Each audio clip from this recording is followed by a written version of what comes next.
Selamat siang, uh, salam sejahtera untuk kita semua. Jumpa lagi di channel YouTube saya, Ajivan Suryo, rekan-rekan ya.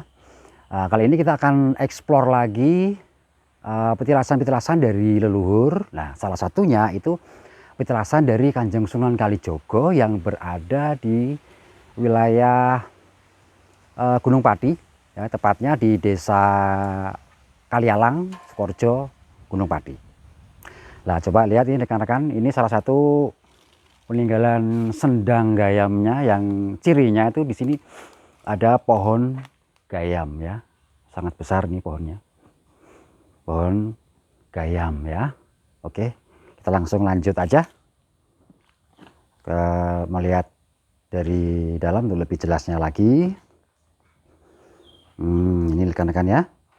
Coba kita lihat, kita tengok airnya. Ini kedalamannya nggak begitu dalam ya rekan-rekannya, paling sekitar 60 cm. Tapi kelebihannya dari sendang ini adalah musim kemarau panjang pun tidak pernah kering ya. Ini tidak pernah kering, sama sekali tidak pernah kering. Dan ini tuh lihat rekan-rekan ya, ini dibangun oleh Rotary Club. Dulunya dibangun Rotary Club, yayasan. Ini kan dibangun pipa, saluran pipa yang dialirkan untuk kebutuhan air minum di warga di bawahnya, di Desa Kalialang itu ya. Jadi ini sangat mempunyai manfaat yang sangat besar sekali ya bagi masyarakat sekitar ya, kebutuhan khususnya untuk kebutuhan air minum itu rekan-rekan ya. Nah, ini saya dulu kita bercerita sedikit ya, sekitar 12 tahun yang lalu itu saya belum pernah melihat sendang ini, walaupun ini sudah ada sejak dulu ya. Sekitar 12 tahun yang lalu itu saya mendapatkan suatu wangsit, suatu petunjuk ya. Dulu saya ditemui oleh Kanjeng Sunan Kalijogo dengan ikat kepala hitam dan baju hitam. Beliau tuh bersila di atas batu besar. Nah itu, beliau berada di atas batu besar dan kemudian beliau mengatakan pada saya untuk berkunjung atau memanggil saya untuk mencarinya tempat itu, tapi nggak menyebutkan tempat itu di mana. Tapi kemudian akhirnya lewat petunjuk akhirnya ketemu. Dan ini rekan saya beritahukan kepada rekan-rekan, ini batu yang dalam petunjuk yang saya dapatkan itu beliau duduk di atas batu besar ini rekan-rekan. Coba lihat rekan ya. Kita lihat sebentar ya. Ini batunya ini. Ini batunya rekan-rekannya. Ini batunya sangat besar sekali sebenarnya ya. Nah ini tengok, ini batunya besar sekali. Dan ini kelihatan separuh karena dari yayasan itu yang membangun itu ditutup sama pondasi ya. Jadi hanya kelihatan separuh. Tapi aslinya ini besar ini batunya. Dan beliau Kanjeng Sunan Kalijogo itu dalam istilah yang saya dapatkan, beliau duduk di atas, bersemedi, bersila di atas batu besar ini ya. Ini, dan juga mata airnya itu berasal dari bawah ini batu besar ini, mata airnya itu ya. Karena dulu kan ceritanya mata air ini kan keluar banyak sekali, jadi supaya tidak meluber, kemudian Kanjeng Sunan Kalijogo menutupnya dengan batu besar ini supaya tidak membanjiri warga di bawahnya gitu, maksudnya seperti itu.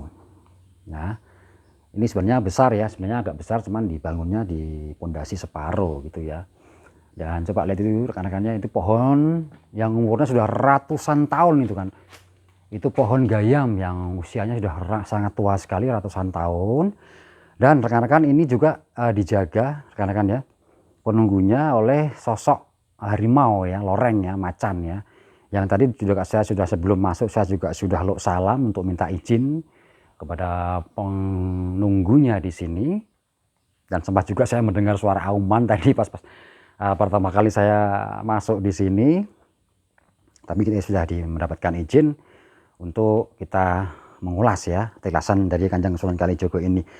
Lah rekan-rekan, ada lagi, coba kita kesana lagi.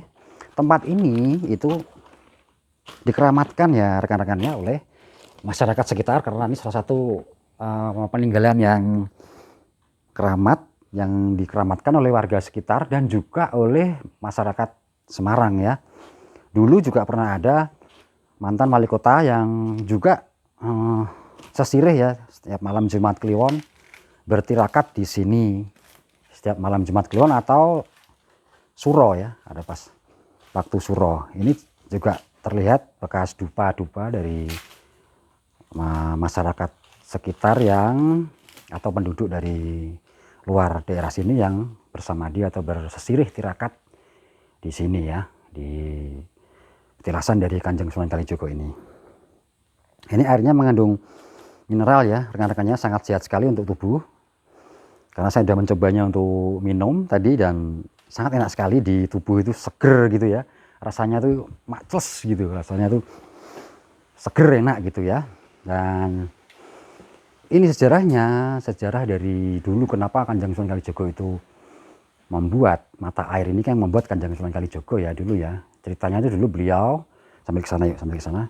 Karena di sini auranya tinggi ya, energinya tinggi, biar agak seimbang gitu ya. Nah di sini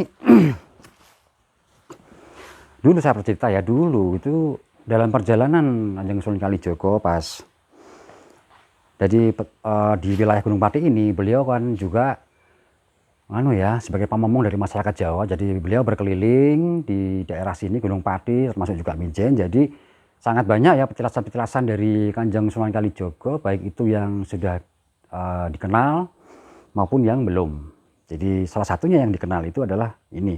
Nah dulu ceritanya Kanjeng Sunan Kalijogo itu pas pada waktu beliau itu berada di wilayah Desa Kalialang sini ya, Desa Kalialang sini itu beliau haus gitu ya, haus, kemudian beristirahat di sini karena di sini kan di atas gunung ya. Jadi perjalanan saya itu tadi naik gunung sekitar hampir 300 meter lah ya, dan agak basah nih kaos saya. Itu beliau beristirahat di sini dan kemudian karena di sini tidak ada air ya, kemudian beliau menciptakan sumber dari sini, sumber air itu menyabdo lah ya, menyabdo untuk menciptakan sumber air, dan kemudian keluarlah sumber air itu karena dia menancapkan itu ya, pring itu ya, menancapkan pring kecil gitu ya, batang atau tangkai pring yang kecil dia tancapkan di tanah dan keluar airnya. Kemudian dia tutup pakai batu yang besar ini supaya tidak banjir, tidak membanjiri warga di bawahnya gitu. Dan kita juga kita analisa lagi di sini itu penunggunya adalah sosok harimau ya, macan, sosok macan yang memang ditugaskan oleh Kanjeng Sunan Kalijogo untuk menunggu dari sendang ini ya. Juga ada lagi sosok yang, jadi ada dua ya, sosok harimau dan sosok satu lagi itu seorang seorang sesepuh ya, ini berwujud seperti manusia ya. Penampakannya sosok laki-laki, umur sekitar 60-an lah ya, 60 ke atas ini, pakai caping itu ya. Yang dua sosok itu yang menjaga wilayah sini dengan pakaian hitam-hitam gitu ya, yang menjaga dari ini. Nah ini teman-teman ya, salah satu kalau kita kaji lagi dengan secara ilmiah bahwa jika ada pohon besar di sini ya, dilihat pohon besar di sini, maka pohon itu otomatis akan menyimpan banyak air di bawahnya, sehingga mata air atau air yang ada di bawah pohon itu akan semakin banyak. Itulah mengapa kita harus menjaga sebuah keselarasan ya, keselarasan dengan alam semesta.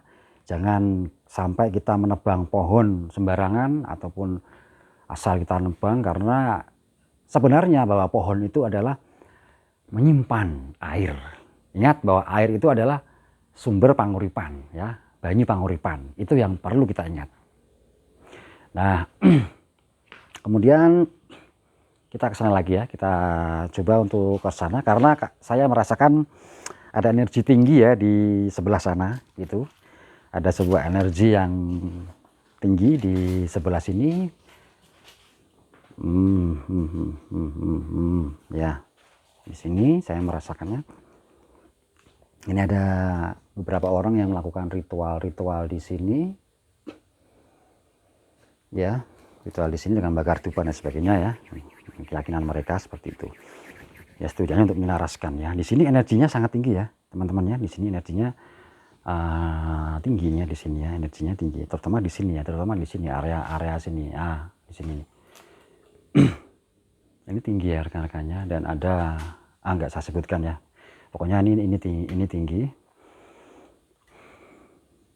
Ini. Dan sosok itu yang harimau itu dia lebih sering bersemayam di sini. Sosok harimau itu lebih sering bersemayam di sini. Harimau itu ya, yang menjaga area sendang ini, harimau itu. Jadi pernah ada cerita ya, bahwa ada seorang ibu-ibu yang buat nyuci kan, juga buat nyuci warga, buat mandi. Jam 1 siang tuh dia nyuci sendirian. Terus anaknya tuh rewel, tapi dia nggak menggubris anaknya yang kecil itu. Kemudian ada sosok sesepuh yang itu saya sebutkan tadi, datang mengingatkan, suruh pulang karena awan-awan ya, sudah siang-siang, anakmu nangis, balik tapi nggak gugu ya istilahnya, nggak percaya. Terus kemudian dia ada penampakan harimau, terus dia ketakutan, baru dia akhirnya mau untuk pulang gitu ya.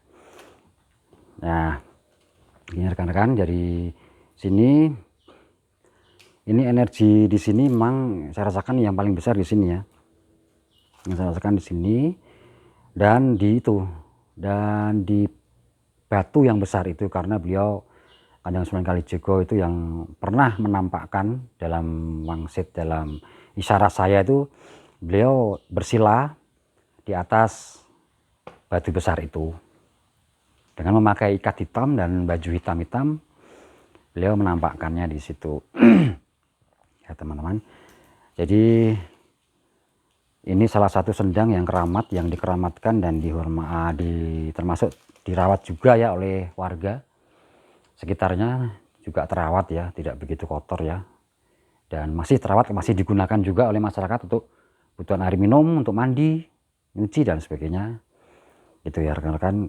Di sini juga ada sosok ular ya, yang dari mata batin saya ada ular juga. Tapi ini tadi yang maksud saya, dua penjaga itu, dua penunggu itu, yang satu harimau, yang satunya lagi sosok yang berwujud manusia, yang pakai caping dan pakai baju hitam-hitam itu, dan ini satunya saya lihat itu ada ular besar ya di sini. Ya, jadi menurut saya itu sosok wujud manusia itu bisa berubah wujud menjadi ular, atau ular itu bisa berganti wujud menjadi manusia. Jadi dua itu ya sebenarnya. Jadi yang bercaping itu ya ini yang ular, dia bisa merubah wujudnya menjadi manusia itu tadi ya, makhluk yang penunggu penjaganya di sini. Kan saya sudah minta izin tadi. Oke, dan satu lagi yang perlu kita ketahui bersama, bahwa Kanjeng Sunan Kalijaga itu adalah salah satu kerabat juga dari Sultan Hadiwijoyo ya, yang kemarin saya sudah bahas mengenai petilasan dari Sultan Hadiwijoyo di Gunung Talang, Gunung Pati kemarin dari konten saya ya, yang tentang Brawijaya terakhir itu.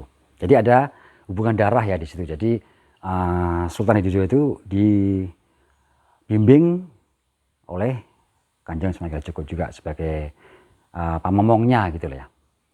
Itu salah satunya seperti itu, dan dia juga bagian dari leluhur saya juga itu. Oke rekan-rekan, terima kasih atas atensi dan perhatiannya dari konten ini. Semoga kita bisa lebih ya mengerti, memaknai tentang bagaimana kita menghargai, menghormati dan nguri-nguri ya peninggalan petilasan dari leluhur, dan juga menyelaraskan dengan alam semesta. Terima kasih atas atensinya. Mohon maaf atas semua kata-kata saya yang kurang berkenan. Terima kasih. Hayu Rahayu.